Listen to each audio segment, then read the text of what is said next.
شخصيات كردية حموية. أعلام في سطور: الزعيم أديب الشيشكلي رئيس الجمهورية السورية السابق، هو من مواليد 1909. والده هو حسن شيشكلي، ووالدته منور الباكر البرازي، بتكون أخت نجيباغا الباكر البرازي وأخت خالداغا الباكر البرازي.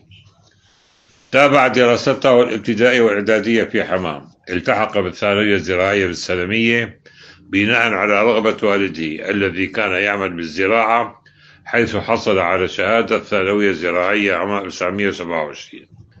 التحق في نفس العام بالكلية العسكرية، حيث تخرج عام 1929 برتبة ملازم. بسبب مواقفه الوطنية فقد حرمته سلطات الانتداب من عدة ترقيات. في عام 1944 وعندما كان برتبة رئيس نقيب، حاليا الرتبة الأولية كان نقيب، اللي نقيب هلا حاليا كان اسمه أول رئيس. المهم في عام 1944 وعندما كان برتبة رئيس نقيب حاليا، انشق عن الجيش وانضم إلى الثوار. في عام 1946 وبعد جلاء المستعمر الفرنسي تم إعادته إلى الجيش برتبة رئيس نقيب حاليا. تطوع في جيش الإنقاذ بفلسطين عام 1947.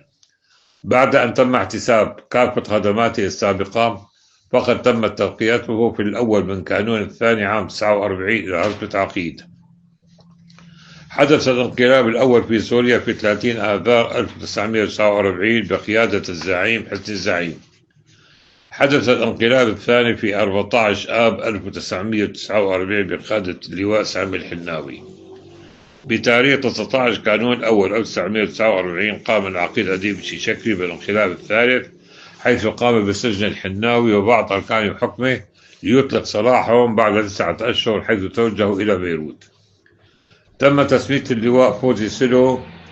كمان فوزي سلو هو شخصية كردية وحموية، هو يعني عاش بحما.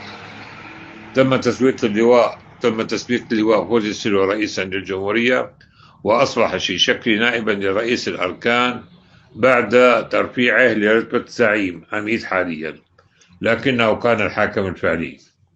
فيما بعد تم إجراء استفتاء، حيث أصبح الشيشكلي رئيسا للجمهورية. صبيحة 25 شباط 1954 قام الانقلاب الرابع على أديب الشيشكلي بقيادة النقيب مصطفى حمدون، الذي احتل دار الإذاعة بحلب وأصدر عدة بيانات. حفاظا من الشيشكلي على وحدة الجيش وعدم سفك الدماء، فقد تقدم باستقالته من رئاسة الجمهورية وغادر إلى لبنان، ثم صار يتنقل في عدة بلدان إلى أن استقر به المقام في البرازيل.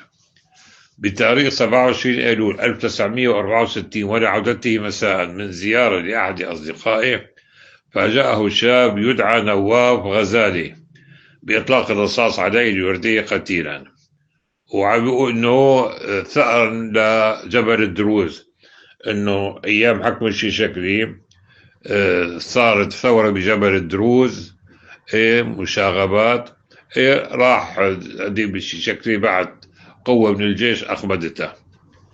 تم نقل جثمانه إلى حمام مسقط رأسه، حيث شيع بموكب شعبي مهيب وجموع غفيرة إلى مثواه الأخير، وذلك يوم الجمعة 9 تشرين أول 1964. وأنا شخصيا ما زلت أذكر موكب الجنازة التي طافت جميع شوارع حمام. هون من توفى بالبرازيل، فحج إبراهيم الشيشكلي عميد محامي هو، وكان نقيب المحامين عنا بحمام، ظل نقيب المحامين شي 40 سنة. على نفقته جاب الجثمان من البرازيل وصلوا جنازة بحما، ما زلت أذكرها تماما. يعني من هو بيحكوا عن 4 جنازات كبيرة صارت بحما، أحدهم جنازة أديب الشيشكلي، وال4 جنازات اللي صاروا بحما هن 3 منهم لأكراد والرابعة مولى كردي، اللي هي أولا مفتي حما الشيخ أحمد مراد. هدولي بنقول له نحن بيت الشيخ سليم، هدول أكراد. عنا كمان جنازة أديب الشيشكلي، والجنازة الثالثة جنازة سعيد السراج أخونا عبد الحميد السراج، وكان إنسان عادي، بس من توفى كان وقتها عبد الحميد سراج نائب رئيس الجمهورية. الجنازة الرابعة جنازة الشيخ محمد الحامد. فهذول الثلاثة الأولانيين أكراد. اللي بيرجع لجنازة أديب شكلي، طبعا على نفقته جاب إبراهيم الشكلي من البرازيل، طلعت له جنازة راقية كبيرة طاف الشوارع حما كلياتها. وأذكر كانوا يقولوا تعالوا، هو قالوا له أبو حسان، تعالوا شوفوا يا أخوان قتلوا أبو حسان، ما رح نسكت يا عمران، رح ناخذ بكرة بالتار.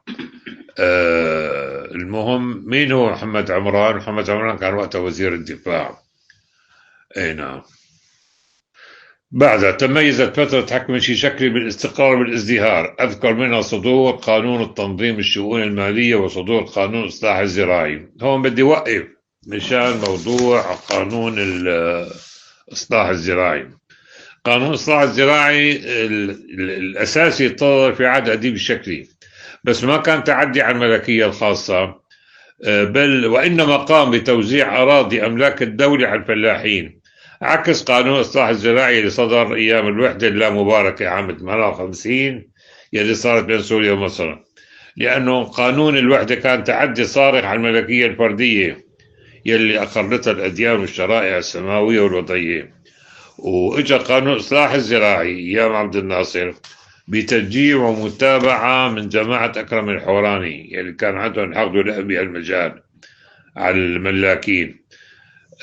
فالمهم كان جماعة أكرم الحوراني لهم اليد الطولة خلال الأشهر الثمانية الأولانية من الوحدة، بتسلم وزارات مفاصل الدولة الرئيسية، لوقت ما غضب عليهم عبد الناصر بعد 8 أشهر من الوحدة سرحهم كلياتهم.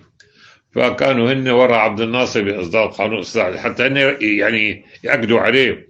وقانون إصلاح الزراعي يعني صار بعد الوحدة بتاعت 4 أشهر، يعني من كثر ما كان يعني عنده ومو بس هيك، كمان تنفيذ قانون الإصلاح الزراعي صار بشكل سيء بيستهدف المالك. بالقانون طلع انه المالك بينقي الارض اللي بده اياها، لا لما نفذوه ما يخلوا المالك ينقي الارض اللي بده اياها، يعطوه الارض التعبانه وياخذوا الارض الكويسه. المهم نرجع للمقاله. وصدور قانون الاصلاح الزراعي الذي بموجبه تم توزيع اراضي املاك الدوله على الفلاحين، وصدور قانون الاحوال الشخصيه وقانوني اصول المحاكمات المدنيه والجزائيه. كذلك فقد تم في عهد إنشاء المصرف المركزي بعد أن كان النظام المصرفي محصورا ببنك سوريا ولبنان، حيث تم فك ارتباط الليرة السورية بالفرنك الفرنسي. كذلك فقد تم توزيع مرفأ اللاذقية. أما على الصعيد العسكري فالإنجازات كثيرة، أذكر منها تزويد الجيش بأسلحة حديثة وشراء 3 سفن حربية وتوسعة مطار حماة الذي كان مهملا بعد خروج الفرنسيين من سوريا ليغدوا صالحا للهبوط وإقلاع جميع الطائرات منه حتى طائرات الركاب. وأذكر في حينها أن الحجيج الحموي كان يستقل الطائرة من مطار حماة إلى الديار المقدسة.